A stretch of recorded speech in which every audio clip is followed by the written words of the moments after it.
ইতিহাস কথা বলে। হ্যালো বন্ধুরা, আমি নিরূপা লাইফস্টাইলের পক্ষ থেকে তোমাদের সবাইকে জানাই মোস্ট ওয়েলকাম। তো বন্ধুরা, আমি চলে এসেছি এক 5000 বছরের পৌরাণিক ইতিহাস বহন করা সময়কার এক জায়গায়। আমি চলে এসেছি কোটাসুরের মদনেশ্বর মন্দির প্রাঙ্গণ এলাকায়। এর আগেও আমি কোটাসুর মদনেশ্বর মন্দির প্রাঙ্গণে এসেছি। তো আজকে যেই কারণে এসেছি সেটা একদম অন্যরকম। বন্ধুরা, আমি আজকে এমন একটা জায়গায় এসেছি, এই জায়গাটা মহাভারতের যুগের জায়গা। এই জায়গাতে পঞ্চপাণ্ডবেরা অজ্ঞাতবাস করেছিল মহাভারতের যুদ্ধের সময়। এখানে পঞ্চপাণ্ডবদের অজ্ঞাতবাসের সমস্ত কিছু জায়গা আছে, বহু পৌরাণিক জায়গা। এখানে মাতা কুন্তী দেবী কড়ি আঙুলে প্রদীপ তুলে দেখিয়েছিল, সেই প্রদীপও রয়েছে। এছাড়া এখানে বকাসুরের হাঁটুও রয়েছে, সে সবগুলো এখন পাথরে পরিণত হয়েছে। তো তোমরা বন্ধুরা দেখতে পাবে। আমি এখন মদনেশ্বর মন্দিরের এখানে পৌঁছে গেছি তোমাদের উদ্দেশ্যে। আর আকাশে মেঘ করেছে, মেঘ ঝড় উপেক্ষা করে আমি চলে এসেছি। আর এইখানে মহাভারতের যুগের হঠাৎ করে কিছুদিন আগে খনন কার্য হওয়ার সময় জেসিবির থেকে খনন কার্য হচ্ছিল মন্দিরের পাশে জেসিবি দিয়ে। তো সেখানে একটা দাপর যুগের সত্যতেতা দাপর কলি, দাপর যুগের মানে আমরা মহাভারতের যুগের কথা বলছি, মহাভারতের যুগের একটা পৌরাণিক শিবলিঙ্গ উদ্ধার হয়েছে। তো সেইটা দেখাতেই আজকে মদনেশ্বর শিব মন্দিরে তোমাদেরকে নিয়ে আসা। তো আমি ক্যামেরার মাধ্যমে তোমাদেরকে দেখাবো। আমি চলে এসেছি একটা পৌরাণিক রামচন্দ্র যখন রামায়ণ যুদ্ধ হয়েছিল, মহাভারত যুদ্ধ হয়েছিল, সেই সময়ে চলে এসেছি বন্ধুরা।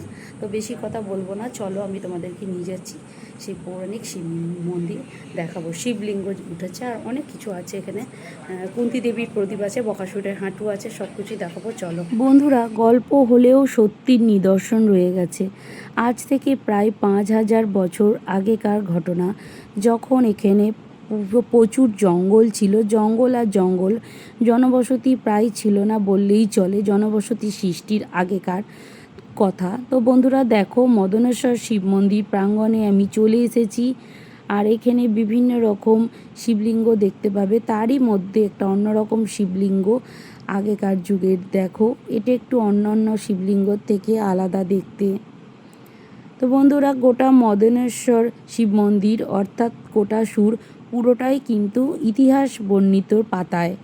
তো এখানে যে মন্দিরের চূড়া দেখতে পাচ্ছ, এই মন্দিরের চূড়ার গর্ভগৃহের ভেতরে রয়েছে বা থাকেন বাবা মদনেশ্বর, হর হর মহাদেব। তো বন্ধুরা, এখানে ইতিহাসের ছিটেফোঁটা কণায় কণায় রয়ে গেছে। তো বন্ধুরা দেখো, আমি তোমাদের বললাম না একটা মহাভারতের যুগে শিবলিঙ্গর সন্ধানে চলে এসেছি। তো দেখো, এখানে আরও ছোটো ছোটো বোনেরা বসে আছে, ওরা কি বলছে, কীভাবে শিবলিঙ্গটি পাওয়া গেছে, তো ওদের মুখ থেকে প্লিজ শোনো। কাজ চলছিল, তারপর সব কাজ করছিল, দিয়ে ওই মাটি খুঁড়তে খুঁড়তেই ওইটা পাওয়া গিয়েছে। কবে পাওয়া গেছে? প্রায় বৃহস্পতিবার, এক সপ্তাহ কাছাকাছি ঘটে। ও, তোমাদের বাড়ি এখানে? আমাদের বাড়ি এখানে। কী নাম তোমার? আমার নাম সুচিত্রা দাস। তোমার নাম?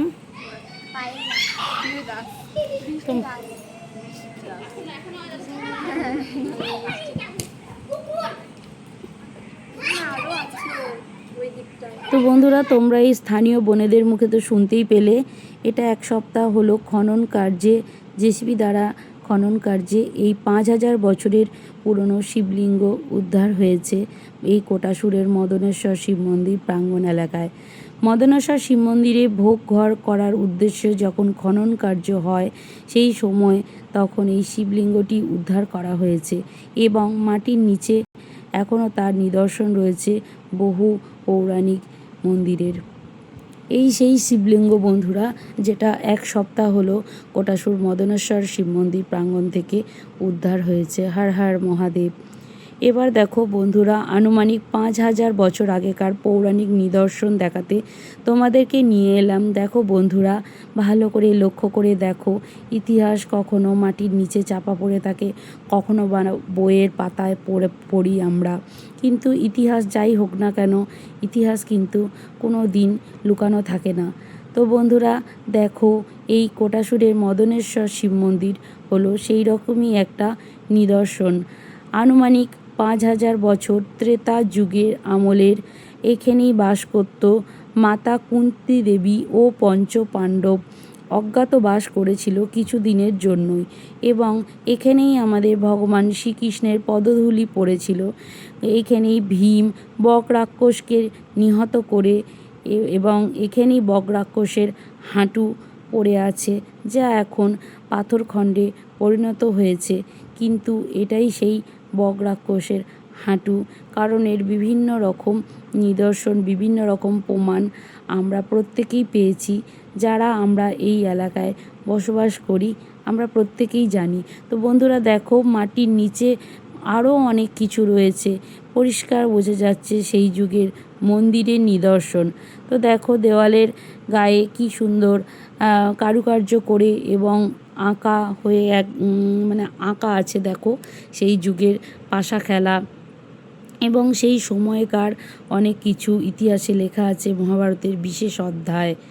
এখানে পঞ্চপাণ্ডবেরা অজ্ঞাতবাস করেছিল এবং মহাবীর ভীম দ্বারা বক রাক্ষস সহ পূর্ণ মহাভারতের নিদর্শন।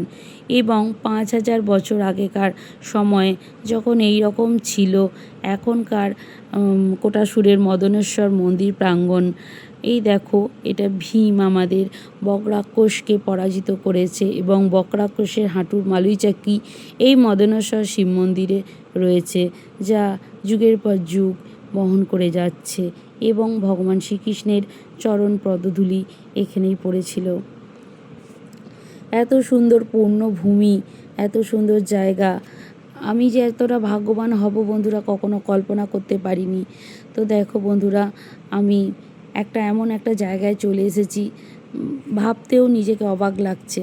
তো এইখানে যে চূড়াটা দেখতে পাচ্ছ, ভীম বক রাক্ষসকে মারছে, তার পাশেই দেখো যেটা আমরা নিদর্শন সাক্ষাৎ মহাবীরের দর্শন পেয়ে গেলাম। গাছে দেখতে পাচ্ছ বন্ধুরা, মন্দিরের পাশের গাছে মহাবীর রয়েছে।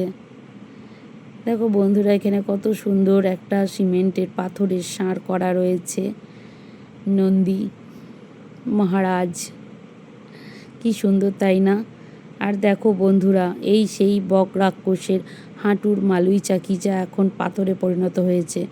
আমি প্রথমে বিশ্বাস করিনি, কিন্তু ওখানকার ব্রাহ্মণ মহাশয় বলেছিল রাস্তা থেকে যদি কোনো পাথর তুলে এই মালুই চাকির গায়ে ঘষি, তাহলে মানুষের যে দেহ পোড়ার যে একটা গন্ধ থাকে সেইটা কিন্তু নাকে পাওয়া যাবে। সত্যি তাই আমি পেয়েছিলাম। আর এই সেই 5,000 বছর আগেকার মাতা কুন্তী দেবীর প্রদীপ। মাতা কুন্তী দেবী এই প্রদীপটা কড়ি আঙুলে করে তুলে সন্ধ্যা দেখাতেন, এবং পৌরাণিক যুগে মাতা মঙ্গলচণ্ডীর শিলামূর্তি এবং সাধক বামাখ্যাপার মূর্তিও রয়েছে এখানে।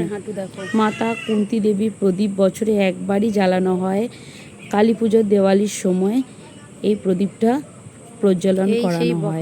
হাঁটু, যাকে ভীম মহাভারতের তো দেখো বন্ধুরা, এখানে 5,000 বছরের অনেক ইতিহাস রয়েছে, এবং ইতিহাস না, এখনও তার জলজ্যান্ত প্রমাণ রয়েছে। তো আমি প্রথমেই মদনেশ্বর গর্ভগৃহের সামনে চলে গেলাম। তো দেখো আমি একটু ঘন্টা বাজিয়ে নিচ্ছি, বাবার কাছে এসেছি, বাবার কাছে মনের কথা জানাবো। তো দেখো বন্ধুরা, আমার সাথে তোমরাও দেখো, এই সেই বাবা মদনেশ্বরের শিলামূর্তি বা শিবলিঙ্গ। মদনেশ্বর শিবলিঙ্গটা মাটির নিচে পাতালে প্রবেশ থাকে বাবা। তো দেখো অনেকটা নিচেই তোমরা বুঝতে পারছো সিঁড়ি আছে, কিন্তু আমি যেতে পারলাম না, কারণ এই গেটে চাবি দেওয়া ছিল। এই কারণে আমি এখন আমার মনের কথা, আমার প্রার্থনা বাবাকে জানাচ্ছি এবং বলছি, বাবা আমাকেও ভালো রেখো, আমার সকল মনের ইচ্ছা পূরণ করো এবং সবাইকে ভালো রেখো, তাদেরও মনের আশা আকাঙ্ক্ষা পূরণ করো। তো বন্ধুরা দেখো, মন্দিরের চারপাশটা মাঝখানে একটা জলাশয় রয়েছে, কতটা উঁচু, প্রায় দোতলা বাড়ির সমান উচ্চতা। কিন্তু এইগুলোতেই কিন্তু আগে প্রচুর বন জঙ্গল ছিল, 5,000 বছর আগেকার কথা। এখানেই পঞ্চপাণ্ডবেরা অজ্ঞাতবাস করেছিল এবং ভীম দ্বারা বকাসুর এখানেই পরাজিত হয়েছিল এবং নিহত হয়েছিল। তো বন্ধুরা, এত সুন্দর একটা পুণ্যভূমিতে আমি চলে এসেছি। আমার আজকের ভিডিওটা তোমাদের কেমন লাগলো প্লিজ একটু কমেন্ট করে জানিও, আর কেউ স্কিপ না করে পুরো ভিডিওটা দেখো। আবার দেখা হবে অন্য একটা ভিডিওতে। আজকের মতন টাটা, বাই।